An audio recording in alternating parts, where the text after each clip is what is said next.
Shapers, that's what I want to talk to you about this morning.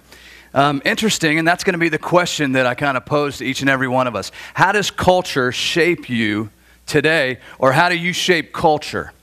I remember when I graduated from Colonial High School in Orlando, Florida. Yeah, thanks, wow, for that one. In 1983, excuse me, got something in my throat. 1983, honey, I graduated from Colonial High School. I'm an old man, ain't I? I still feel like I'm like 20, though, or so. I act like it, too, don't I? But I remember in 1983, I graduated from Colonial High School, and if you're like me, and I think most of us kind of did this, you're kind of curious of what's still happening at the school. So at the end of the year, Terry shaking said, "No, I didn't go back." "What'd you go back for, man?" "I'm going to tell you why I went back." So I went back later on when the school year started because I just wanted to, you got some favorite teachers, and maybe you didn't have any favorite teachers, but if you had some favorite teachers, just want to check on them, see how things are going, and you want to see what the students are up to and what's going on. And this happened to me. Now, if you're in my generation, remember this, because I think you'll remember this. This happened to me. So I get on the campus, I start walking down the hallway, and I'm seeing these students come at me, about every 30th student. I'm like, "What's up, dude? Whoa, what is that about?" And I keep, like, every 30 students that come on, I'm like, "Whoa, freaky, man, what is that?" So finally, I just stand in the middle of the hallway like this, and I'm just looking and just going, "Man, what is going on here?" And I remember this one guy was walking toward me about 50 feet away, and I was just staring at him, and he kind of saw me staring at him as he got closer like this, and I'm just like squinting, like going, "What are you doing?" And he gave me that look back like, "What's up with you, man? You got some trouble, or what's up?" And I was just like, finally he walked by, and I was like, "What?"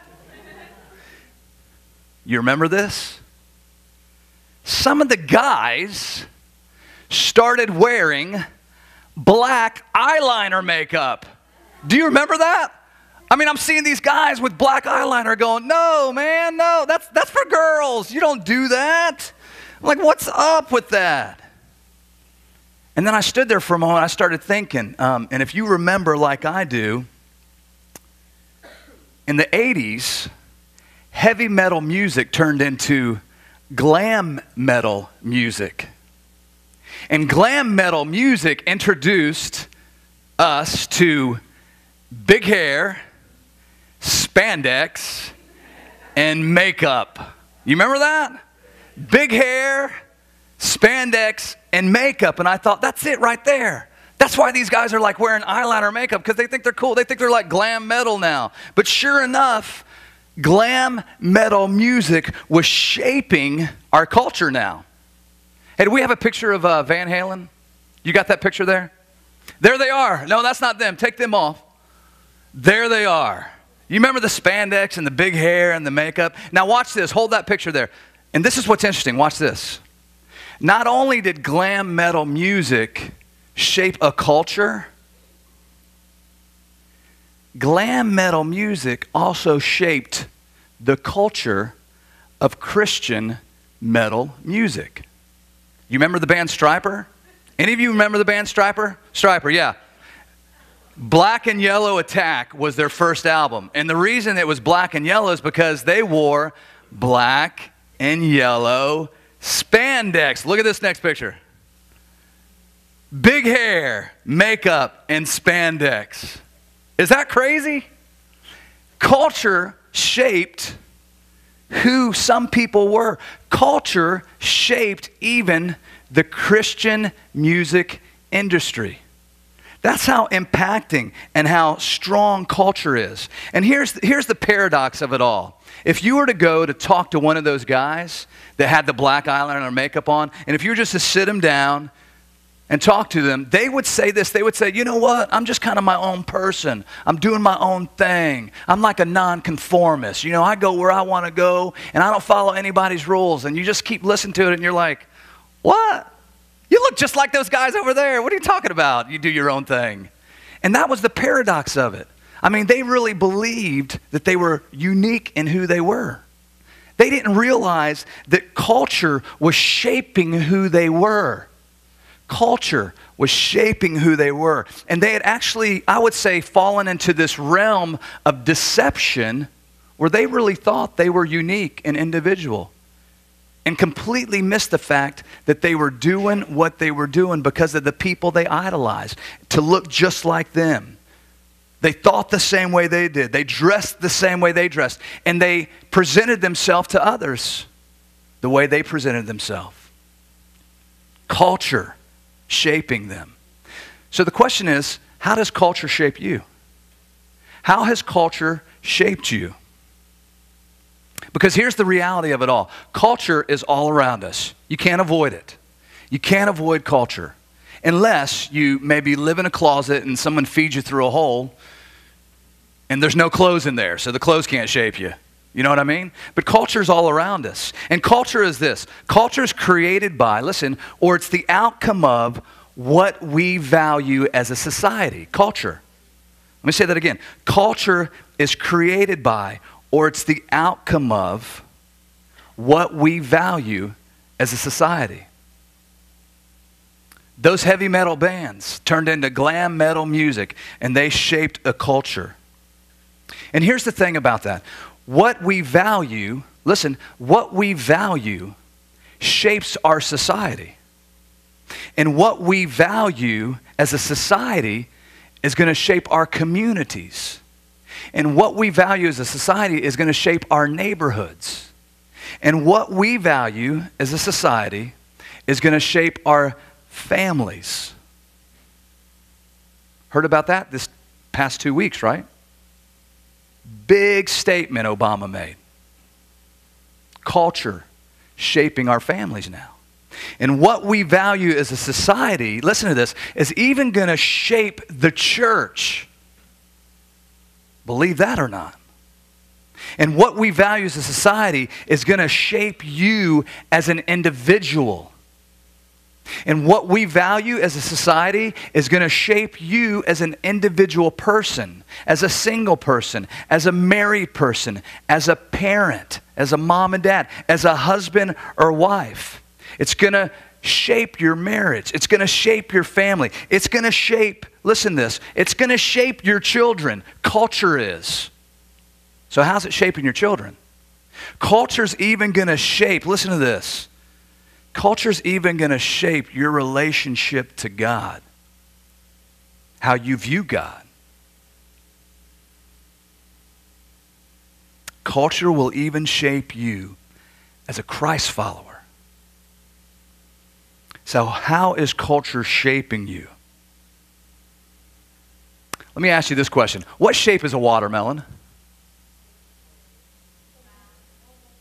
It's like the question of the morning. Do I answer or not? Have we had watermelons before? What shape is a watermelon?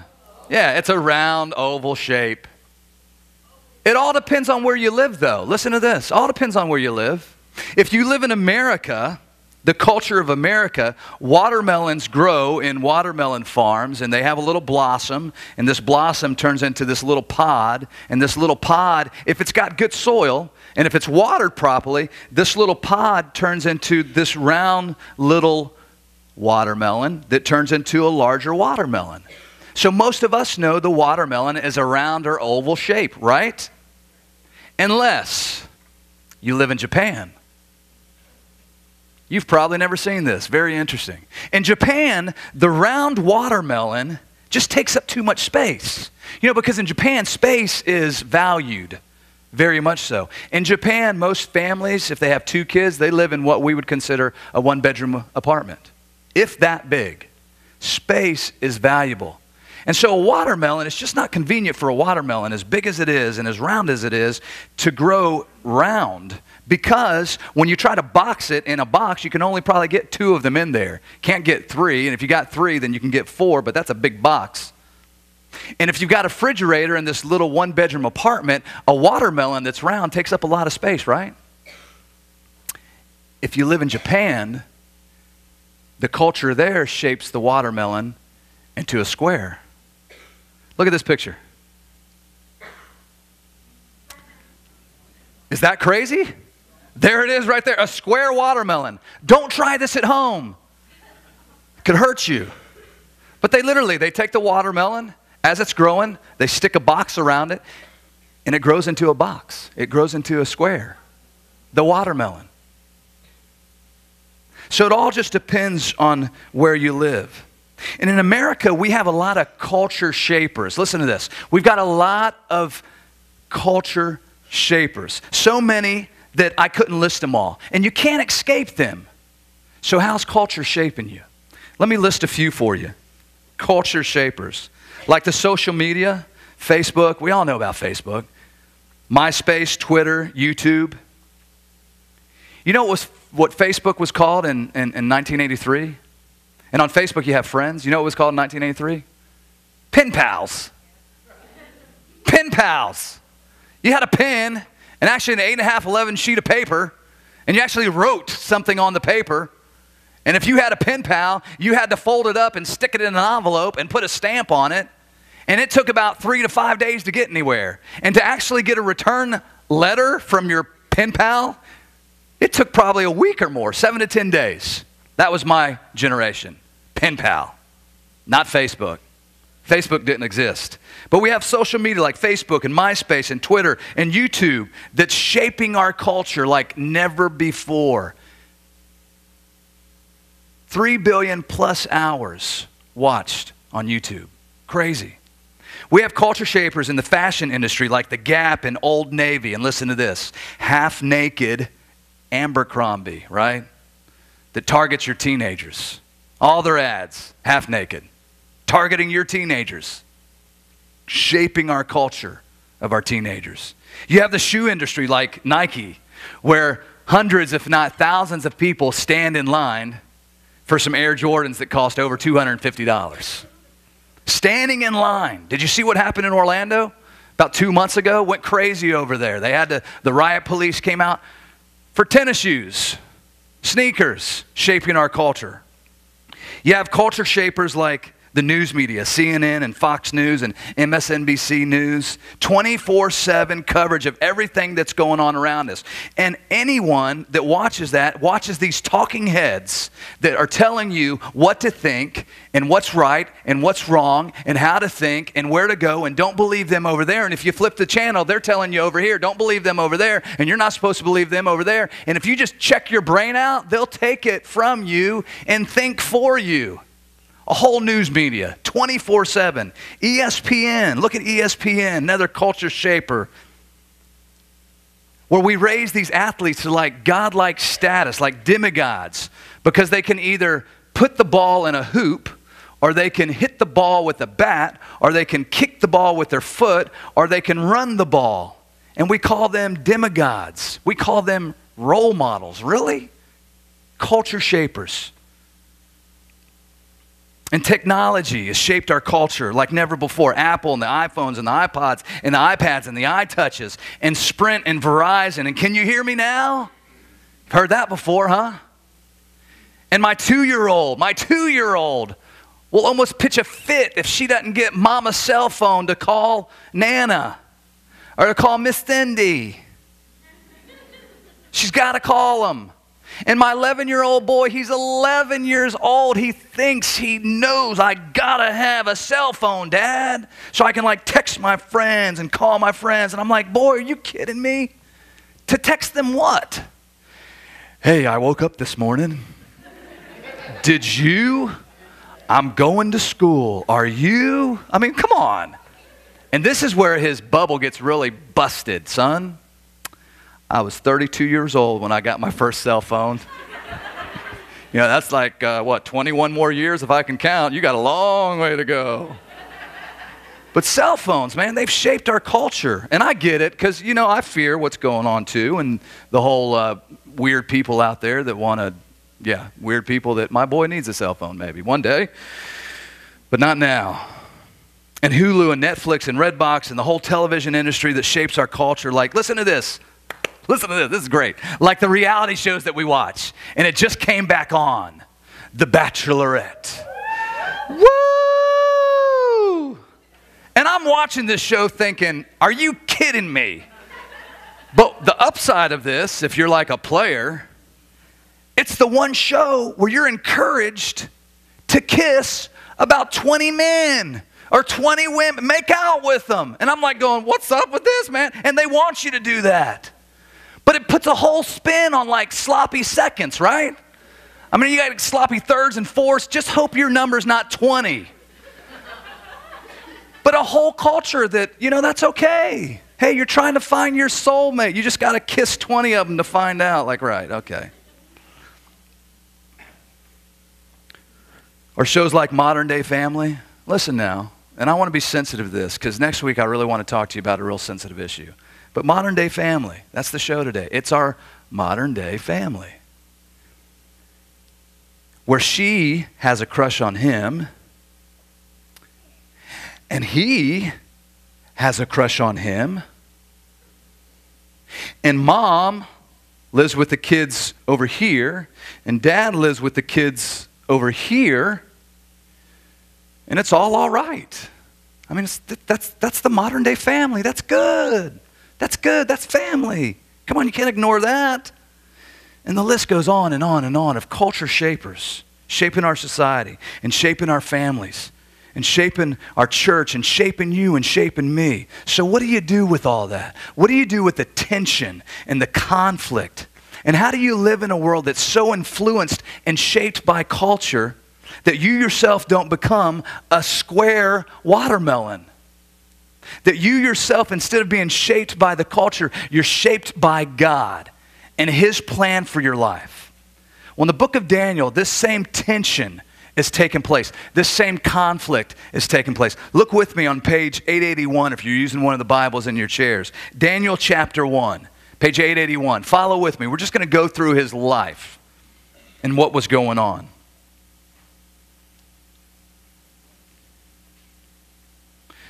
Page 881 if you're using one of those Bibles. Same conflict going on at the time. It says in verse 1, and if I pause at any point, take the liberty to pronounce the name that's written. All right? We can all play along on this. So I don't have to fumble through the names.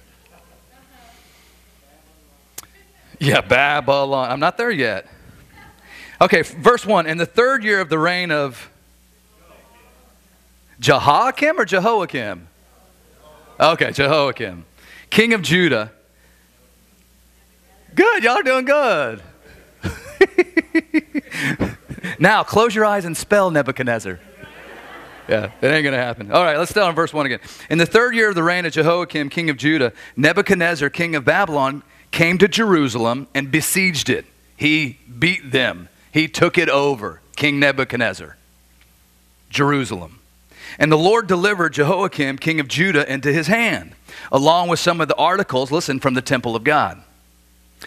These he carried off to the temple of his god, Nebuchadnezzar, of Babylonia, and put in the treasure house of his God.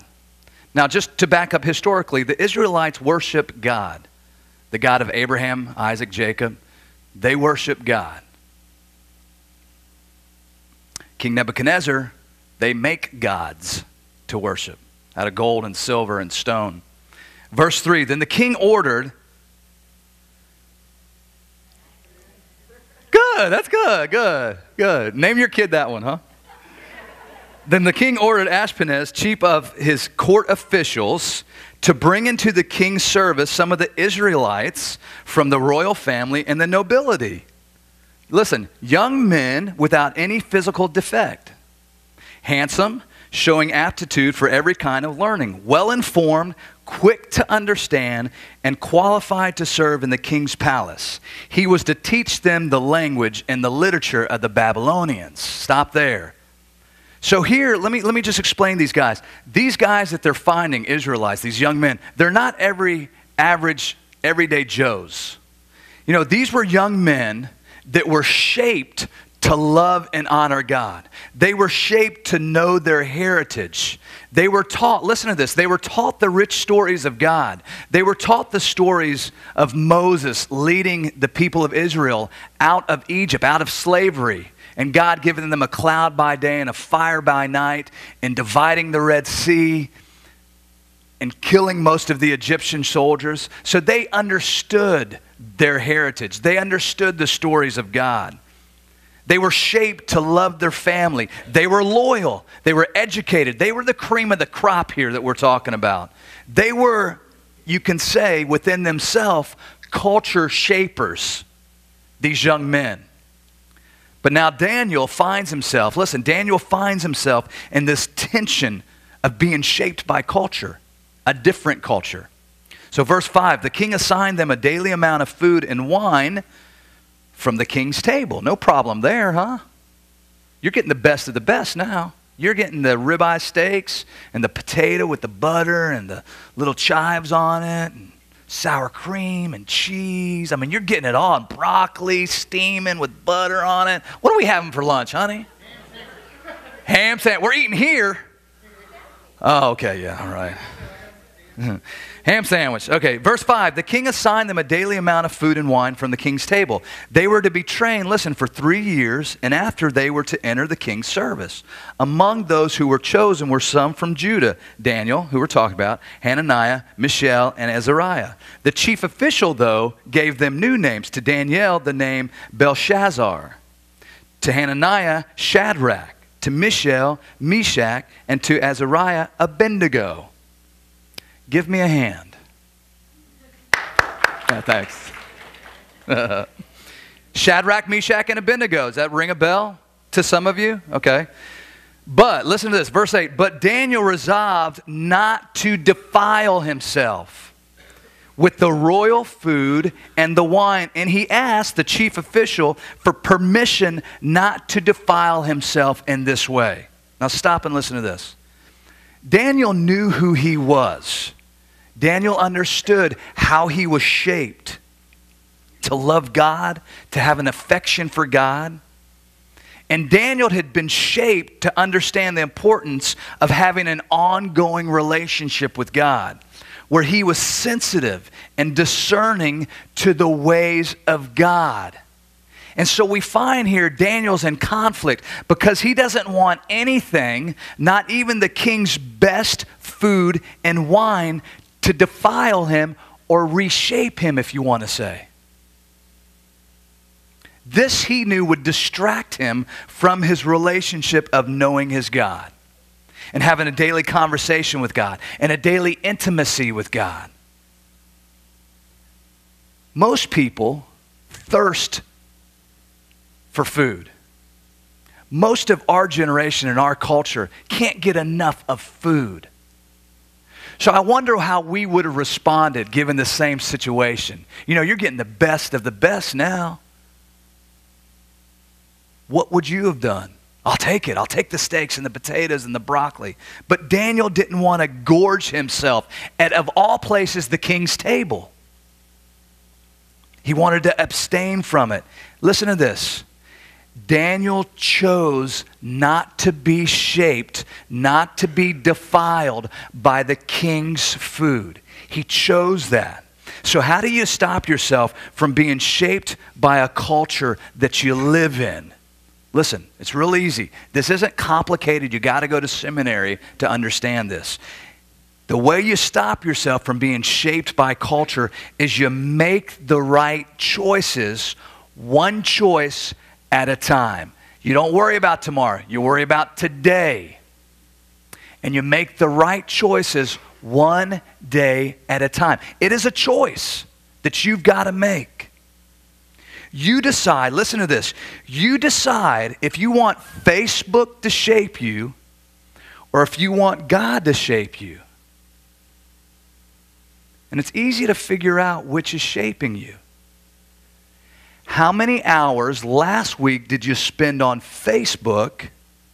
And how many hours last week did you spend spending time with God, reading the letter He wrote to you, reading His Word, His instruction manual for your life?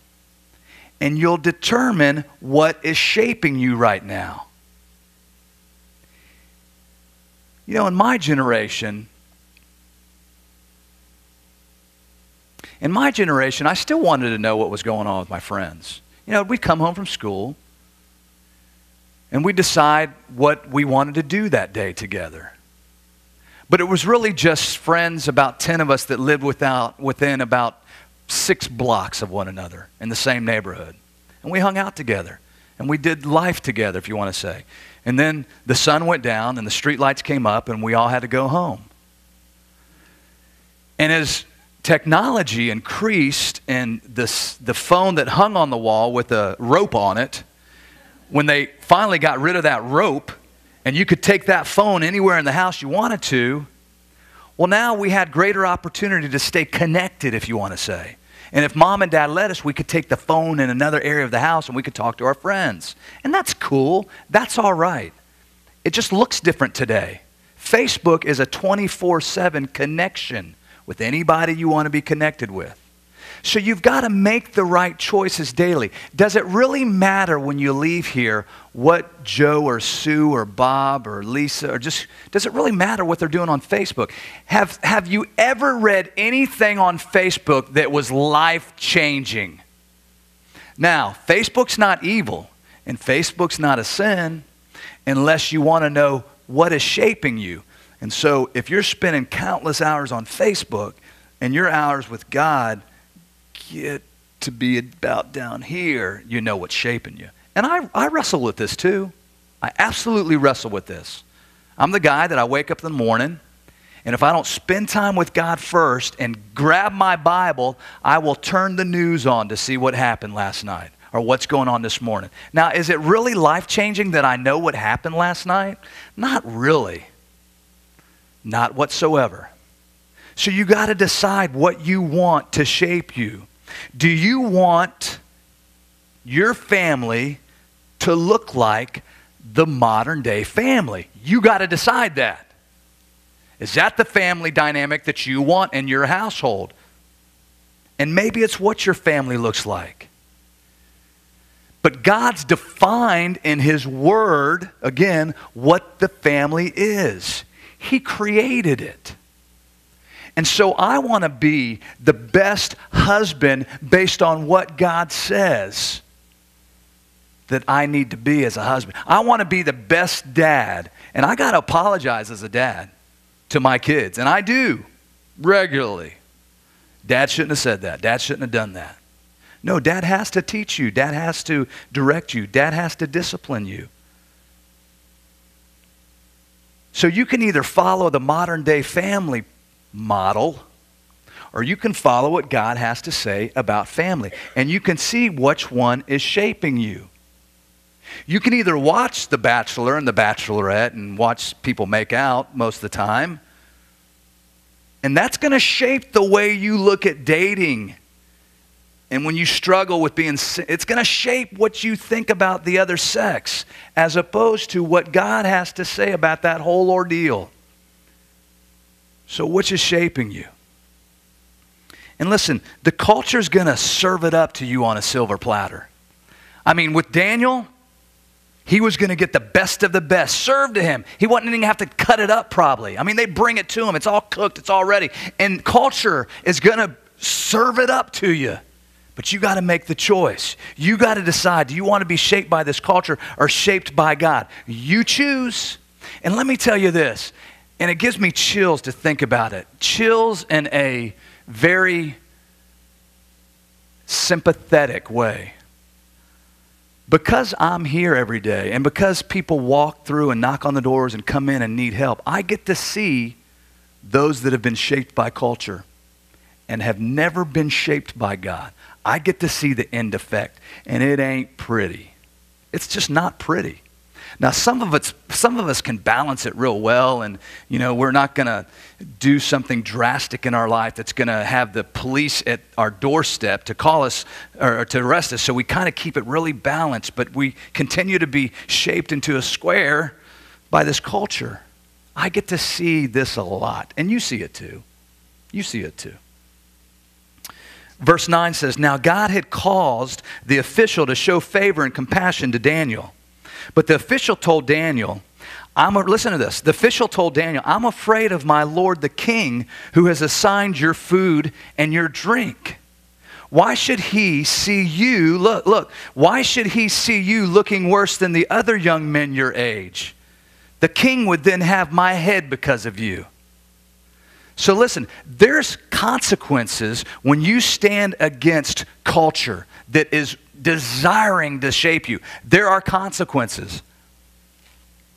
When you don't take part in that filthy joke at work, or you don't take part in that filthy joke at school, guess what happens? You've made the right choice based on what God has to say. You've made the right choice, but now you become the end of the joke, right?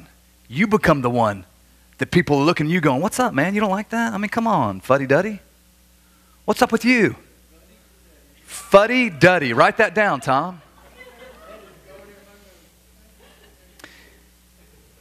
You know, when you speak out against, listen, when you speak out against immorality because you know God is shaping you, but the world is telling you another thing, and it feels like this. It literally feels like this. And our president just came out with the biggest statement any president has ever made. And if you go against it, you're seen as being intolerant. That's what you are.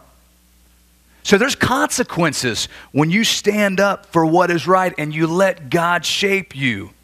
In Daniel's situation, listen to this. He's going against the king's plan for him. I mean, this is kind of like life and death now. But listen what the whisper and the seed of guilt is. Listen to this, because it's just like our culture. The whisper and the seed of guilt the official uses. He says, why should the king see you looking worse than other young men your age? You know, if you don't take what the king says you need to take, you're just going to kind of look feeble. Isn't it that whisper that culture is trying to shape you? It'll say the same thing. If you just get a Bud Light in your hand, man, the women will just swarm to you. You'll be the king, man. You'll be it. Just get one. You just get that can with the right label on it and walk around like this. I mean, people will just look at you. Have you seen the commercials? It works. You know what I'm saying? It works. And that's the way culture whispers to us. The culture will always try to sell you a better image of yourself than what God has for you. And we all know where it ends up. If you don't eat the king's food, the official tells Daniel, you won't be healthy and you won't be fit for a king. Verse 11 says, Daniel then said to the guard whom the chief official had appointed over Daniel, Hananiah, Mishael, and Azariah, please test your servants for 10 days. Okay, we're wrapping it up here. That means 5 more minutes. Give us nothing but vegetables to eat and water to drink. This is not about being a vegetarian, so let's put that to the side, all right? Then compare our appearance with that of the young men who eat the royal food. Appearance, keep that, that's a big word. Compare our appearance with the young men who eat the royal food that are shaped by the king's culture, and treat your servants in accordance with what you see.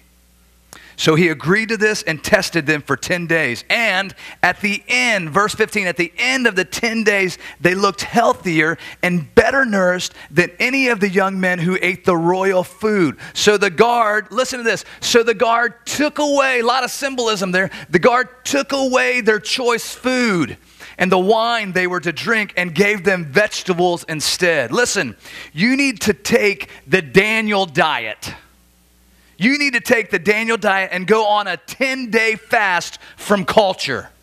Just go on a 10-day fast from culture. Start today. You don't need to listen to it anymore. You don't need to read it anymore. You don't need to watch it on TV anymore. You don't need to go online to be connected with online. Take a 10-day fast like Daniel did and see what the outcome is. Stop focusing all your waking hours on everything else and not on God. For 10 days, listen, for 10 days, Daniel was not being tempted, he was not being influenced, and he was not being shaped by the king's culture. Have you ever had that kind of experience in your life? Where you get to a place in your life, and here's the interesting part. So the guard took away their choice food. Have you ever lived in a place in your life where culture just didn't matter anymore? You weren't influenced or shaped by it anymore because you were so done with it and disconnected from it, and you weren't investing all your waking hours in it where it just didn't matter. That's where you want to be. Where God alone is your breath, and God alone is your source of life, and God alone is your food. Listen, after 40 days and nights of fasting in the desert, Jesus was hungry And the enemy tried to tempt Jesus, to shape Jesus, and said this to him: Jesus, if you're hungry, turn these rocks and stones into bread. And this is how Jesus replied. Matthew 4:4. Jesus answers, it's written, man shall not live on bread alone and be shaped by bread alone and be shaped by the culture, but on every word that comes from the mouth of God. You can do it. You choose not to do it, or you choose to do it. But you can do it.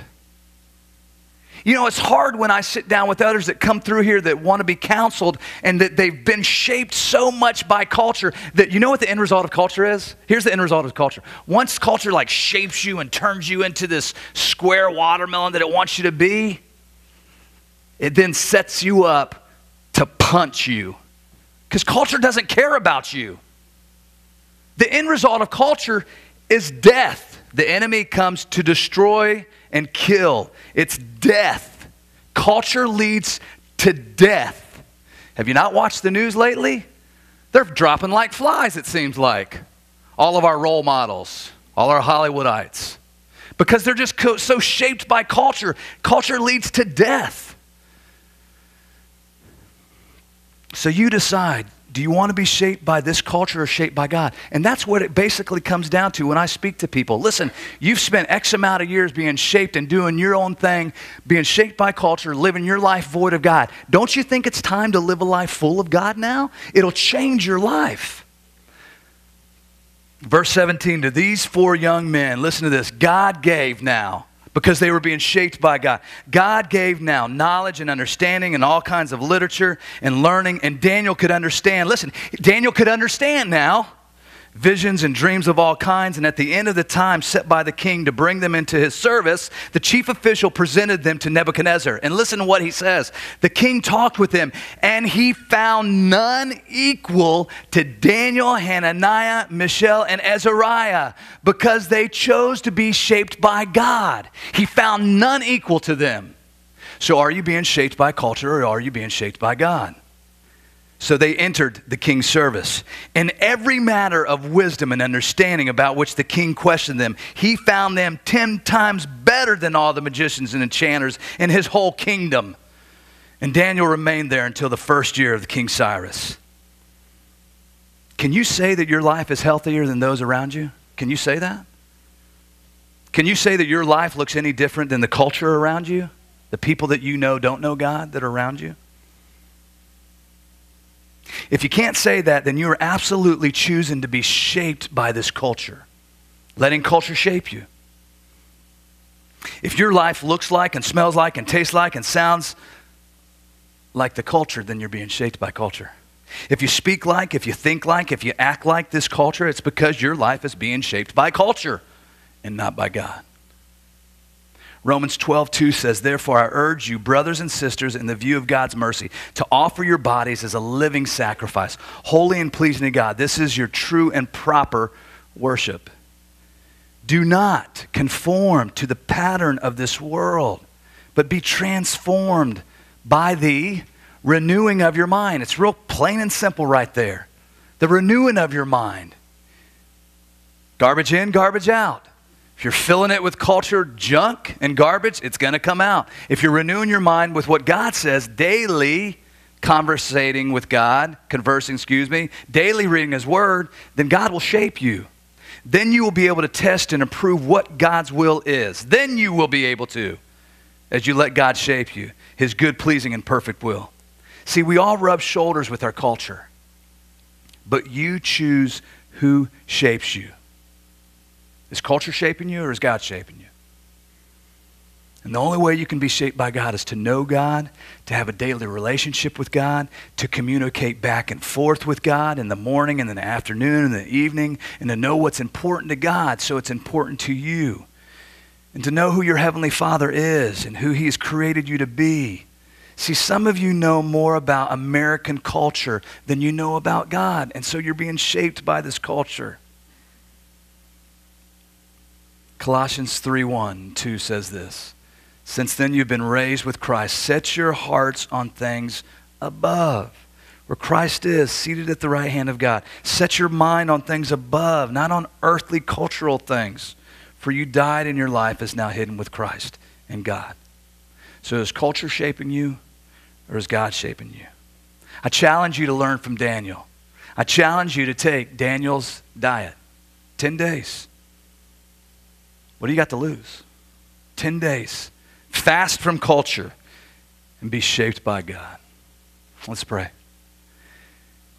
God, thank you for your word, and thank you for your truth, and thank you for your love for us, that you never leave us nor forsake us, and you don't give up on us, and you want the best for us, and you have a perfect plan for our life, and you know what it is, and we don't.